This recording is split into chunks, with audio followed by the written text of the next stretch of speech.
તો વડોદરાના સોમા તળાવ વિસ્તારના જે રહીશો છે હાલ પાલિકા તંત્રની બેદરકારીનો ભોગ બની રહ્યા છે। અવરજવરનો એકમાત્ર માર્ગ પણ બંધ કરી દેવાતા લોકો ભારે તકલીફોમાં મુકાયા છે। ઘાઘરેટિયા વિસ્તારની આ સ્થિતિનું સત્વરે નિરાકરણ લાવવાની સ્થાનિકોની માંગ છે। વડોદરાના સોમા તળાવ વિસ્તારની અંદર આવેલા ઘાઘરેટિયા વિસ્તારના રહીશો હાલ તંત્રની બેદરકારીને કારણે ભારે હાલાકીનો સામનો કરે છે। સ્થાનિકો માટે અવરજવરનો એકમાત્ર માર્ગ એવો રેલવે ગરનાળા નીચેનો રોડ કોર્પોરેશન દ્વારા અચાનક બંધ કરી દેવામાં આવતાની સાથે જ લોકોમાં ભારે રોષ જોવા મળે છે। આ રસ્તો બંધ થતા એક તરફ ખુલ્લી રૂપારેલ કાંસ અને બીજી તરફ જોખમી રેલવે ટ્રેક પરથી પસાર થવા માટે રહીશો મજબૂર બન્યા છે।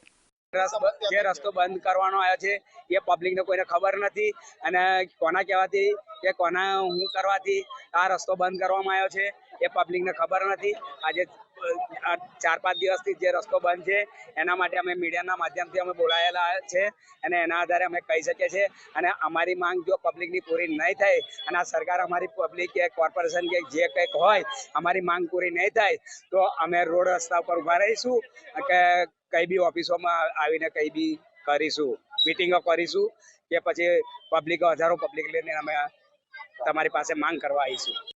કોર્પોરેશને બોર્ડ મારી અને આ રસ્તો બંધ કર્યો છે, જેના વિરોધમાં મોટી સંખ્યામાં સ્થાનિકો ગરનાળા અને રેલવે ટ્રેક પર ઊભા રહી અને વિરોધ પ્રદર્શન કર્યું હતું। સમગ્ર મામલે પાલિકાના વિપક્ષ નેતા પણ મેદાનમાં ઉતર્યા છે અને તેમણે પણ પાલિકા તંત્રને આડે હાથ લેતા સ્થાનિકોની મુશ્કેલીઓ માટે પાલિકા તંત્રને સીધી રીતે જવાબદાર ઠહેરાવ્યું હતું।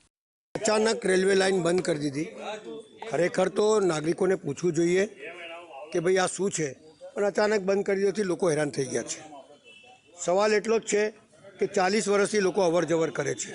ડીઆરએમ પાસે જઈ આ નાગરિકોની જે પડતી તકલીફ પક્ષાપક્ષીના રાજકારણને છોડી આ લોકોનો રસ્તો ચાલુ થાય, ગરીબોના બાળકો નિશાળ જઈ શકે, લોકો હેરાન પરેશાન ના થાય એવી વ્યવસ્થા કરવા માટે આપ લોકોને અનુરોધ કરું છું।